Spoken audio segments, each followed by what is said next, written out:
Namaskar. Welcome to this edition of the India Foundation podcast. This edition of the India Foundation podcast features the Tithi Shastrat, the date debate.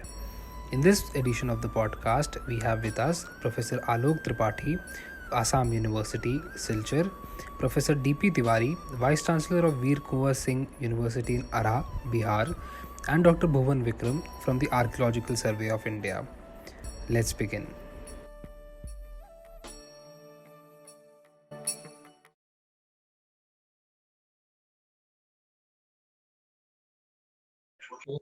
Namaskar to everybody. I will not be propagating any particular date. I will try to touch few issues, basic issues related to archaeology. And I'll be just touching them, and then I'll be coming to Dwarika, which is an important site when we talk about Mahabharata. So I want to thank the Dream Trust and India Foundation for giving me this platform and to learn many new things during last 2 days. And I'm happy that a lot of work is being done on this particular topic. I'll be just skipping these few slides and will be coming because 10 minutes I have to finish my work. So I'll be not talking about Mahabharata. Vibhaji has already told about it. I'll just talk about date, archaeology, and Dwarika. So when we talk about Tithi, let us be, as an archaeologist, I am always open. We have no bias, we have no bracket. So for an archaeologist, no date is a final date. As and when new evidence come, date is bound to change. And just I want to give you one example. In 1926, Marshall has written, India has almost universally been regarded as one of the younger countries of the world. And that was the perception of all archaeologists. And in 1924, when Harappa was excavated, in a single bound, we have taken back history to 3,000 years back. So that is what happens in archaeology.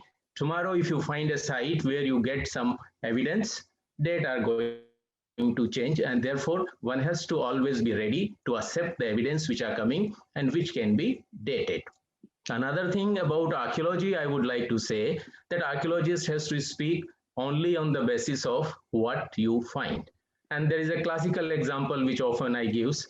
At Harappa, the Alexander Cunningham, who was the Director General, has written in his report that Harappa has yielded thousands of coins.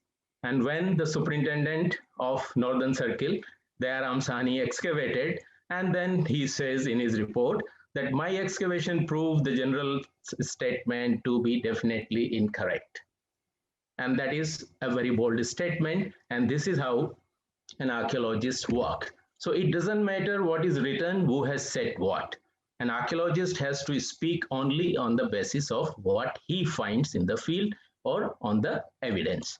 And then again, the archaeology, generally, we have a very vague sort of perception in India, not only among the public, but even with the professionals. Because we know in India, archaeologists start with reading Sanskrit literature. Then it was the inscriptions, then deciphering the coins and art and architecture. And finally, it comes to excavation.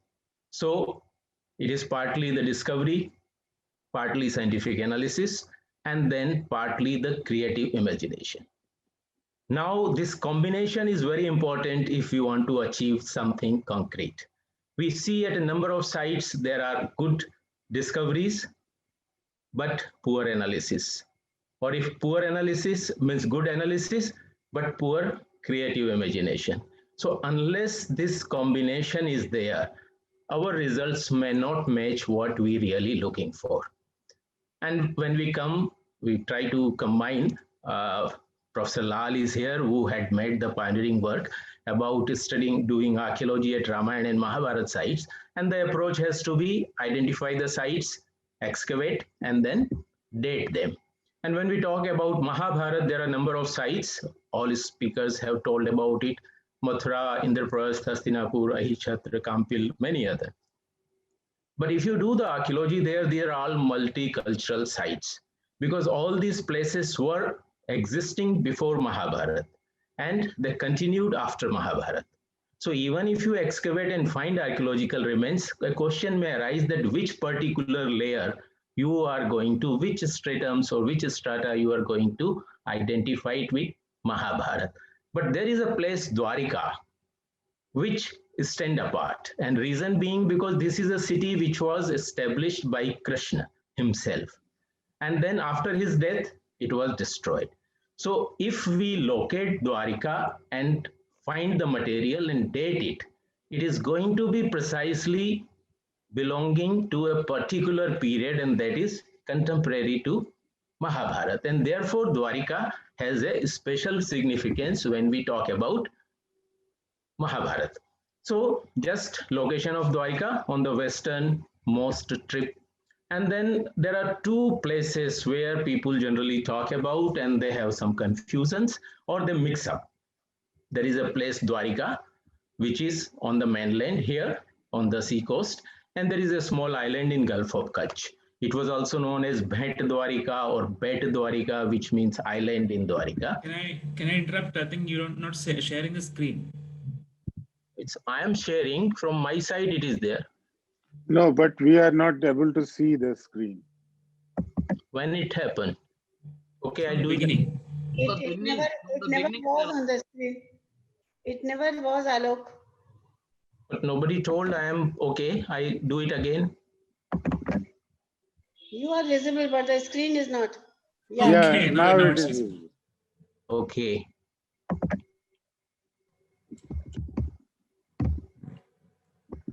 Fine. So can you see the map? Yes, yes. Okay. So this is the place, means this is the western part of the country. Dwarika is located here on the mainland, and this is the island that is known as the Bet Dwarika or Bhet Dwarika, whatever they call it. It was also called Bet Sankhoda. And this is a place very famous for Hindus, a very holy place, temple of Dwarikadhish, which is located, it is among the four dhams. Just in very brief, the whole, its identification is started with Parjitar when he was writing about Markandeya Puran in 1904. Then later A.S. Saltekar and Pusalkar worked on that. And then when we try to locate Dwarika with the help of description given in Mahabharata or in other literature, a problem comes. And that is that there is no unanimity on that. Some literature mention Dwarika near the mountain, whereas some say it was near a sea. And there is only one literature which says it was having mountain on one side and sea on the other side. So Mahabharata in Adi Parv and Sabha Parv, Vayu Puran, Vishnu Puran, they mention that the city was located near Revatak mountain. And if we see present Dwarika, there is no mountain. And Revatak hill we know is the Girnar hill. And there is another tradition which says in the Musal Parv, Harivansh and Bhagavad Puran, the sea was, Dwarika was near the sea and it got submerged.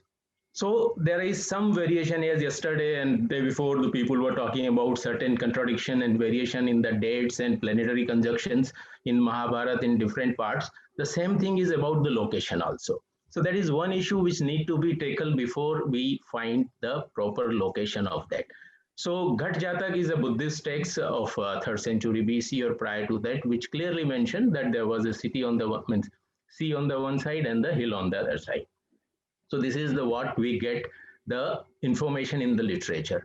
Based on that, generally people believe that present Dwarika, which is in the Gujarat, is the Dwarika of Krishna. And archaeologists tried to find out the ancient remains to find out the antiquity of the place. The first attempt was made in 1963 by the Deccan College and State Archaeology. And then in 79, Archaeological Survey of India carried out excavations there. From 83 onwards, National Institute of Oceanography carried out underwater explorations and searches. And finally, in 2005, ASI, Underwater Archaeology Wing, was asked to work there. So I'm just going to show you what all is there, and then we will talk about the other issues. So the first excavation was done by the Deccan College, and Dr. Senkalia concluded, because what the remains found there, they were of the historical period. And definitely we cannot place Mahabharata during this period because we know anyway it has to be prior to Buddha. So there was in the excavation. And let me tell you, these excavations were very small, very limited. and in a very means and located in only one quarter of Dwarika.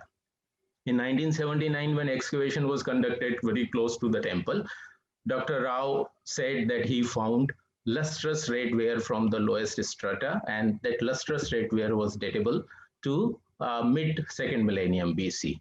And site seems to have been destroyed by the sea because there was a sand deposit. But the problem came that this lustrous red ware, which was reported in archaeology review, is not traceable, and no report was published on that. But he started work in the finding the city in the sea from 1983 onwards. And then this project continued for a long period, and a lot of claims were made that there is a submerged city and number of remains. And that was accepted by the, this is one of the picture of the remains which were found there. And these, whatever the findings were there, they were accepted by the people, not only in India, but around the world. But the NIO itself started another exploration in phase 2 in 1998 to 2001. And the objective of this exploration was to find the remains of Mahabharat period of ancient city if existed. So the institute itself questioned all the work which was done earlier. And after doing the exploration there, they said absence of as yet any datable artifact antiquities associated with underwater structures of Dwarika. And they suggested that remains found near Bed Dwarika may be the remains of Dwarika. So in these two phases, their own results were contradicting, and they shifted from Dwarika to Bed Dwarika Island. And then finally, when Ministry of Culture, actually the minister asked ASI to conduct the investigation, then the hydrographic survey was conducted there in a detail. This is the area which was explored, and with the help of state-of-the-art hydrographic tools, survey was carried out, and this is the whole area which was explored. And then diving was carried out, and excavation was also conducted. So this is the area where excavation was conducted by a team of young archaeologists, and then a lot of structural remains was found, and to the bedrock, when excavated, a lot of antiquities were found, but they all were datable to historical period. We could not find any proto-historic pottery in that excavation, or even, let me tell you, the report is yet to be written, samples are still there, they have to be dated. And even in the excavation which was conducted in 1709 near that also, no other pottery was found. Then underwater explorations were carried out with the help of divers, and this is the area where the remains are there. This is how it looks on the bottom of the sea. When the vegetation is removed, the structures become clear. So there are structural remains, no doubt about it.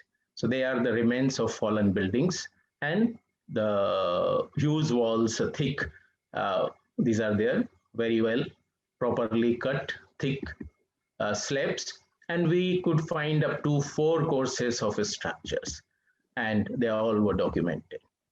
Excavation was conducted there, and we also carried out excavations on shore. If you go today during the low tide, you find a lot of structural remains even exposed during the low tide on the shore. So here also excavations was carried out and near these structures, and one of the important finding was a wooden block which can be dated from C14 dating, because other than that underwater no other artifacts have been found. So again we return back to the square one. What was the report, means the result after the first excavation? All the remains found so far in these excavations, they are of historical period. Now let me tell you very clearly that all these 3 excavations were very close to each other towards the seaside between temple and the shore. And it is very likely that that may not have been the main area or habitational area during the early period. Being close to sea, it is possible that settlement might have been on the other side. And the whole mound at Dwarika is very thickly populated, and all these were hardly 5 meter by 5 meter trenches, not bigger than that. So by the time you reach down, you hardly get 1 meter by 1 meter, even less than that.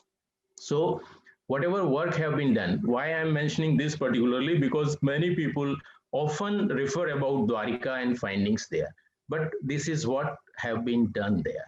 Of course, Dwarika is a very important site, and Dwarika hold the key to date Mahabharata.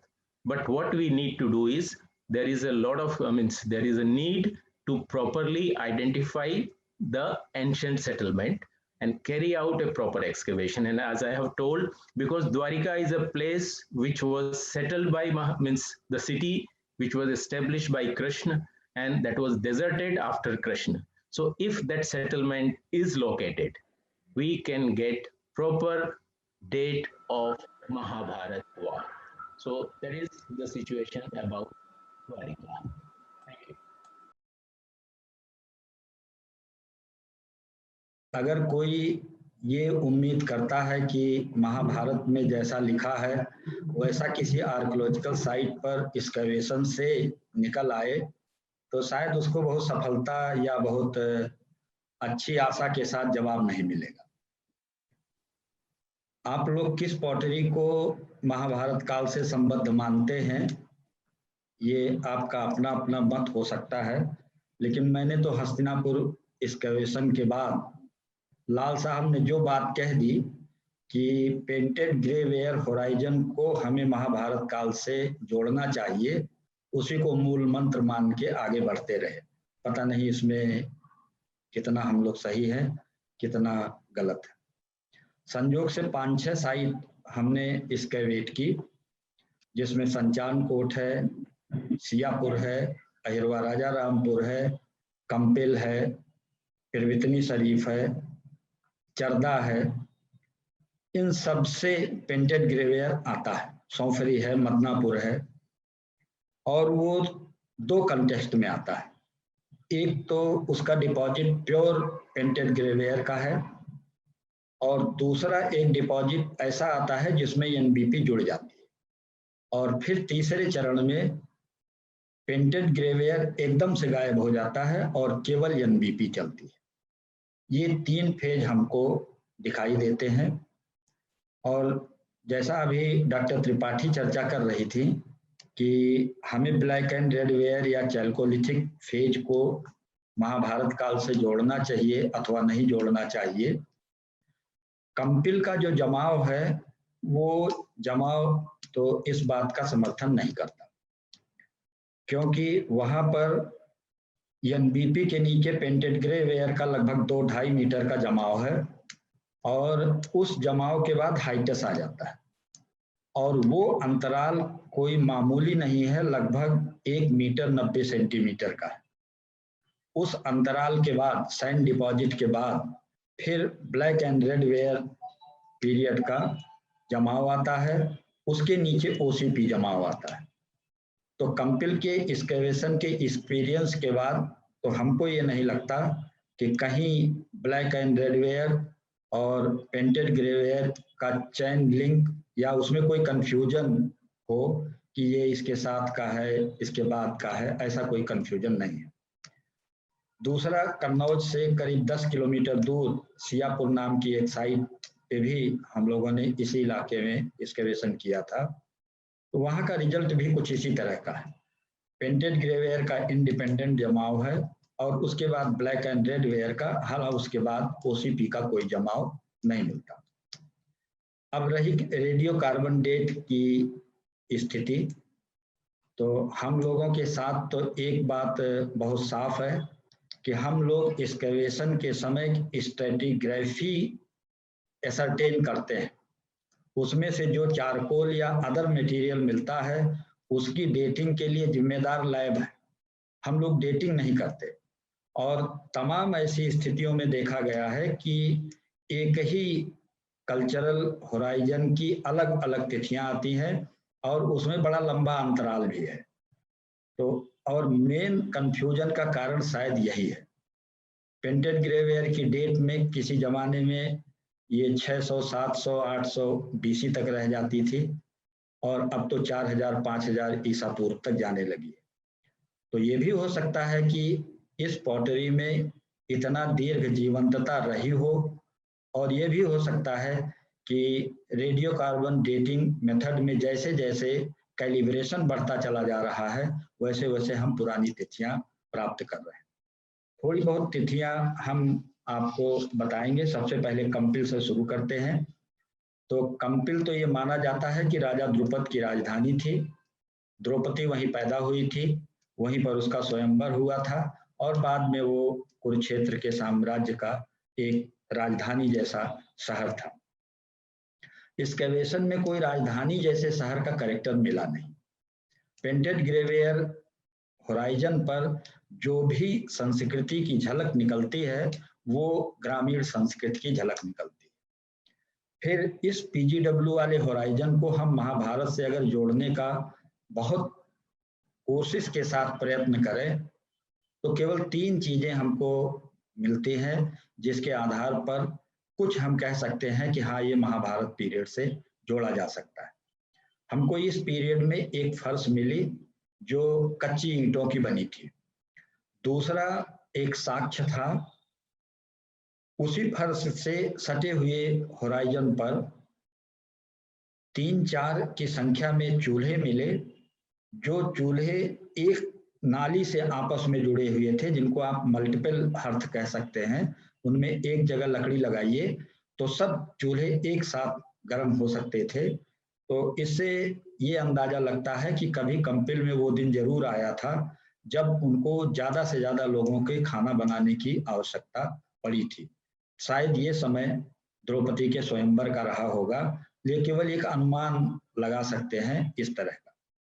दूसरा, PGW horizon में हमको जुआ खेलने की जो गोटियां हैं वो बहुत भारी मात्रा में मिलती हैं, और महाभारत में द्यूत क्रीड़ा का एक लोकप्रिय क्रीड़ा के रूप में उल्लेख भी बार बार मिलता है, और शायद महाभारत युद्ध के बीच में ये द्यूत क्रीड़ा का बड़ा योगदान भी था। तो 2 ये एविडेंस ऐसे हैं जो ले जाते हैं कि हम किसी तरह से महाभारत के कैरेक्टर को यहाँ पर आर्कियोलॉजी में देखते हैं। अब रही डेट की बात कि यहाँ से डेट क्या मिलती है, तो कंपिल की डेट हमको थोड़ी ज्यादा पुरानी मिल रही है। वो पीजीडब्ल्यू लेवल से ही है। एक ट्रेंच हमने लगाई थी, वैसे वहाँ 30-35 ट्रेंच लगाई थी मैंने, लेकिन XT4 नाम की एक ट्रेंच थी, उसमें पेंटेड ग्रेवियर के सबसे ऊपरी धरातल से जो डेट आ रही है वो आ रही है 1360 ±90 BC, और इसी ट्रेंच की ये डेट थी 4 मीटर के आसपास की। और जब 482 की गहराई में पहुंचते हैं, एक फ्लोर आती है 10 सेंटीमीटर मोटी, 482 से 492 में, तो वहां पर पीजीडब्ल्यू की डेट रेडियो कार्बन आती है 2310 ±120, 2310 ±120 BC। और इसके बाद एक गैप आता है, उस गैप के बाद जो black and red ware period का डिपॉजिट है, उसके निचले धरातल से जो OCP से ऊपर है, वहां से डेट आती है 3170 ±170 BC। ये तिथियां आती हैं कंपिल की, और इस आधार पर अगर हम कहें तो 2300 तक पीजीडब्ल्यू की डेट कंपिल में कम से कम जाती है। इससे थोड़ा दूर कन्नौज की जो साइट है सियापुर की, वहां पर कुषाण, उसके नीचे NBP, उसके नीचे पीजीडब्ल्यू, उसके नीचे black and red ware culture के एविडेंस हमको मिलते हैं। और वहां पर पीजीडब्ल्यू की जो कैलिब्रेटेड डेट आती है वो 1125 से लेकर के 796 BC के बीच आती है। लेकिन एब्रप्टली नीचे जो ब्लैक एंड रेड पीरियड का होराइजन है वो एक डिफरेंट ट्रेंच का है, वहां से बहुत ओल्डर डेट आती है, और वो डेट आती है 7532 BC की। तो कोई यकीन नहीं करता, हम भी नहीं करते, लेकिन ये इस तरह की तिथि आती है, और वो भी रेडियो कार्बन के माध्यम से। श्रावस्ती से पहले एक जगह है जिसका नाम है पिरवितनी शरीफ, यहाँ पर नीचे की कल्चर NBP है, और उस NBP के साथ लोअर होराइजन में कुछ पेंटेड ग्रेवियर के टुकड़े भी हमको मिले थे। उस लेवल की जो डेट आती है एक ट्रेंच थी YH10 क्वाड्रेंट थर्ड, और उसमें 220 से 245 सेंटीमीटर का जो लेयर, आखिरी लेयर था नेचुरल के ऊपर, उसमें हमको एक डेट रेडियोकार्बन मिली थी, वो थी 4340 से 3825 BC के बीच की।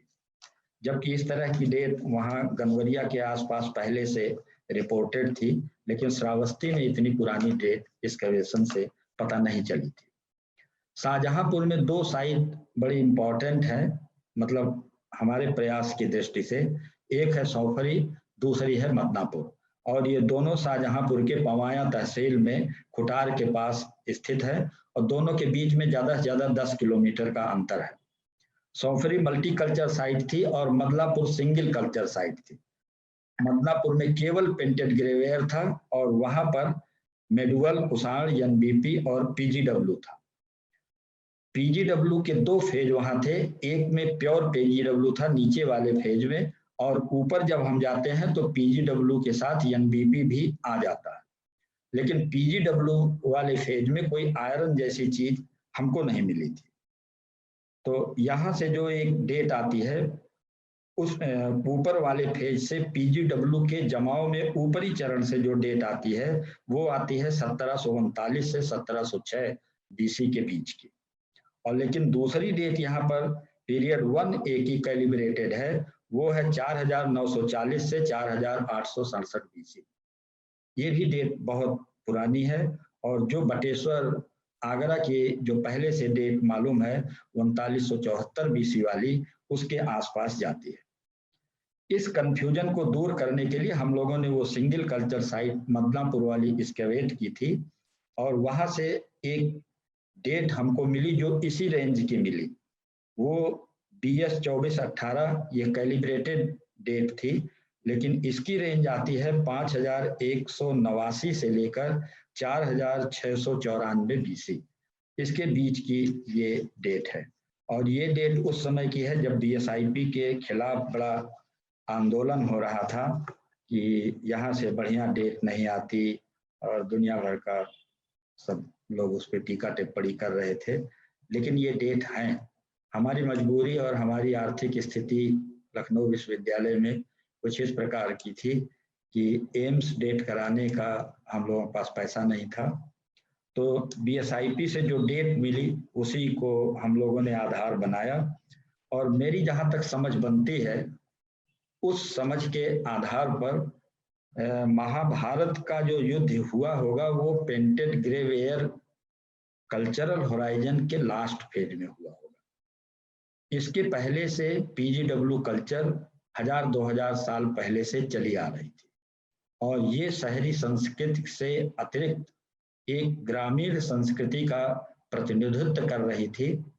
और मुझको तो ऐसा लगता है कि ये शाहजहांपुर, सीतापुर और बरेली के आसपास का जो इलाका है, ये पेंटेड ग्रेवेयर का न्यूक्लियस जोन है।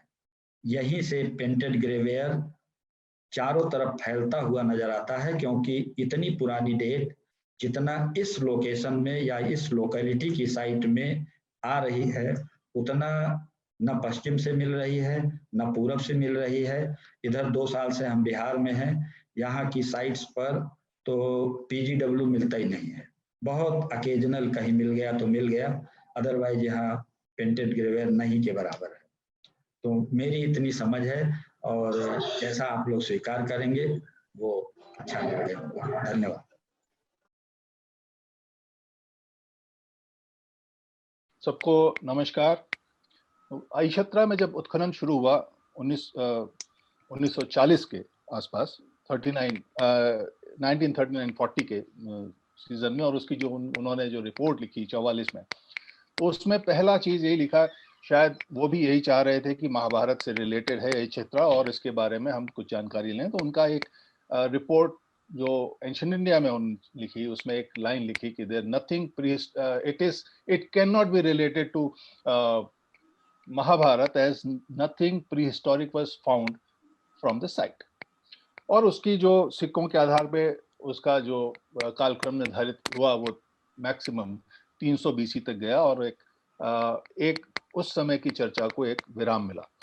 किंतु पेंटेड ग्रे वेयर को महाभारत से जोड़ने का हस्तिनापुर के पश्चात जो प्रयास हुआ, उसके बाद से फिर वो महाभारत के और करीब पहुंचा, लेकिन किसी भी डेट्स के अभाव में, साइंटिफिक डेट्स के अभाव में वो कार्य भी अधूरा ही रहता है। यद्यपि अहिछत्रा के उत्खनन से ये साबित होता है, जैसा कि जखेड़ा के उत्खनन के बाद जो इंडिकेशंस आए थे कि फोर्टिफिकेशन और अर्बन सेटलमेंट की बात, वो अहिछत्रा से भी काफी हद तक शामिल होती है, जहाँ पे पेंटेड ग्रे वेयर के विस्तार को, शहरी विस्तार को, आवासीय विस्तार को करीब 40 हेक्टेयर की साइट के रूप में देखा गया, जो उसके प्रमाण मिले, जो 40 हेक्टेयर के क्षेत्र में लगभग फैले हुए थे। और उसमें फोर्टिफिकेशन के भी एविडेंस उस समय मिले, जो लगभग इसमें पेंटेड ग्रे वेयर की शुरुआत के साथ में ही मिलने शुरू हुए। तो एक फोर्टिफाइड सेटलमेंट अवश्य अहिछत्रा बना था। किंतु अहिछत्रा के पेंटेड ग्रे वेयर के पहले वहाँ पे एक बहुत फिल्मसी सा एक होराइजन मिलता है, जो पेंटेड ग्रे, जो ब्लैक एंड रेड वेयर नहीं है, painted black and red ware नहीं है, कि जैसा है लेकिन उसके shapes painted black and red ware जैसे नहीं है, बल्कि वो पीजीडब्ल्यूज के ही शेप्स के पे हैं, और लेकिन वो देखने में painted black and red ware की तरह दिखते हैं। और उसके नीचे, जैसा कि ओसीपी 1965 में रिपोर्ट किया गया, तो बाद के उत्खननों में भी ओसीपी की पुष्टि होती है। तो एक सीक्वेंस बनता है, जो पेंटेड ग्रे वेयर, उसके नीचे एक ब्लैक एंड रेड वेयर या प्रोटो पीजीडब्ल्यू का एक डिपॉजिट, छोटा सा, बहुत हल्का, और उसके नीचे एक ओसीपी का डिपॉजिट। लेकिन जो कालखंड हमें अभी इन वर्षों के उत्खनन के बाद कुछ सैंपल इकट्ठे करके जो डेट्स का तो बहुत ज्यादा उत्साहित करने वाली नहीं है। वहां से पेंटेड ग्रे वेयर का जो 2.5 मीटर का डिपॉजिट है, उसके विभिन्न स्तरों से जो सैंपल्स कलेक्ट किए गए, उनकी डेट्स 700-800 बीसी से लेकर 400 बीसी के बीच में रेंज कर रही है। तो उससे तो ये इस जो विमर्श है, इसमें कोई सहायता नहीं मिलती। किंतु ओसीपी जो एक उसके प्री पीजीडब्ल्यू जो डिपॉजिट में ओसीपी मिलता है, और उसके जो अन्य अवशेष हमें यहाँ मिल रहे हैं, और OCP combined with copper horde, तो उसमें कुछ स्थल हैं, जैसे मदारपुर, जिसमें से एंथ्रोपोमॉर्फ्स मिले थे, चांस डिस्कवरी थी, और उसके बाद वहाँ उत्खनन हुआ और उसके सैंपल्स थे, उसको भी हमने डेट किया। तो उनकी डेट्स 2000 बीसी के के आसपास है, 2000 बीसी की, जो मदारपुर की ओसीपी की डेट है। इसके अलावा एक क्षेत्र, एक पूरा स्थल सहारनपुर में मिला, जहां फिर से हमें एक चांस डिस्कवरी हुई, जिसमें 6 हस्त आपके ताम्र कोठार मिले थे, जो ओसीपी जो कॉपर होर्ड के उसमें आते हैं और हड़प्पन नहीं है। वो उस फाइंड के बाद में वहां एक उत्खनन किया गया छोटा सा, जो सकतपुर मनिहारन, सहारनपुर डिस्ट्रिक्ट में है। और वहां पे उत्खनन में हमें बहुत सारी ऐसी चीजें मिली जो ओसीपी और ओसीपी को एक अलग परिप्रेक्ष्य में दिखाती हैं। पॉटरी, जिसमें इंसाइज पॉटरी है, पेंटेड पॉटरी है, पेंटेड मोटिव्स में मछली और मोर के भी कुछ हैं डिपिक्शंस। यद्यपि वो साइट, जो पूरा स्थल जहाँ उत्खनन हुआ, वो मूल साइट का एक बाहरी हिस्सा है, जहाँ पे बहुत सारे किल्न के अवशेष मिले, और उन किल्स में जो प्रमाण मिल रहे हैं, उससे ये प्रतीत होता है कि वहाँ पे फ्यांस बनाने की वहाँ बनाया जाता था, और फ्यांस बीड्स के एक बहुत सारी वैरायटी वहाँ मिलती है। और साथ ही साथ कॉपर बैंगल्स, क्योंकि वो एक सिंगल कल्चर साइट है, उसमें होराइजन है, उसमें copper bangle bunch, copper bangle में फंसी हुई में रखी हुई बहुत सारी अंगूठियां, जिसमें मतलब एक से अधिक हैं, ये 4-5 अंगूठियां हैं, वो सब वहाँ हमें मिला एक फर्श पे ऊपर।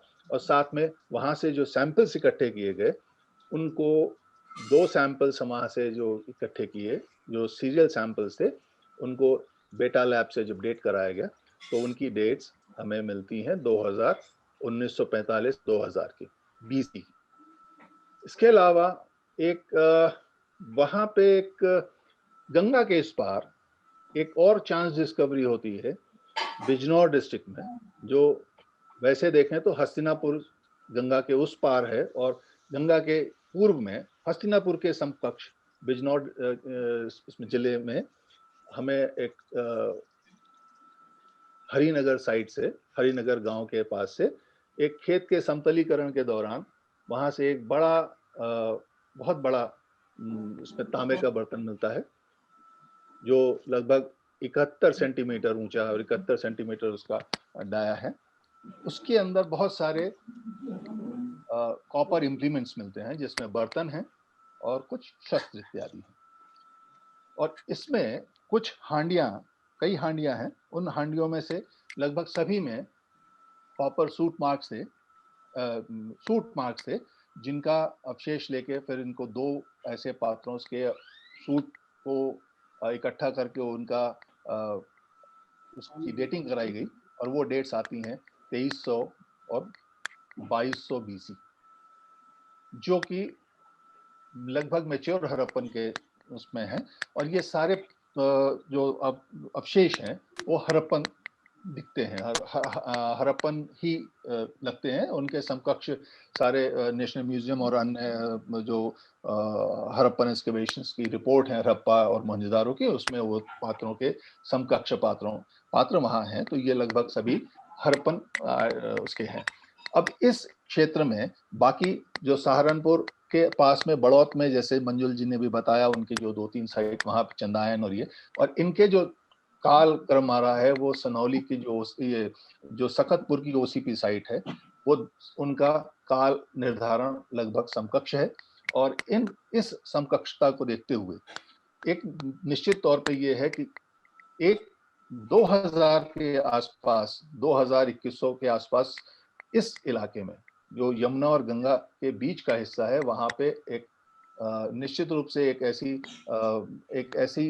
एक ऐसा कल्चर विद्यमान था जिसकी जो हड़प्पन न होते हुए भी हड़प्पन के काफी कुछ समकक्ष था, और लेकिन हड़प्पन से बहुत अलग भी था पॉटरी के मामले में।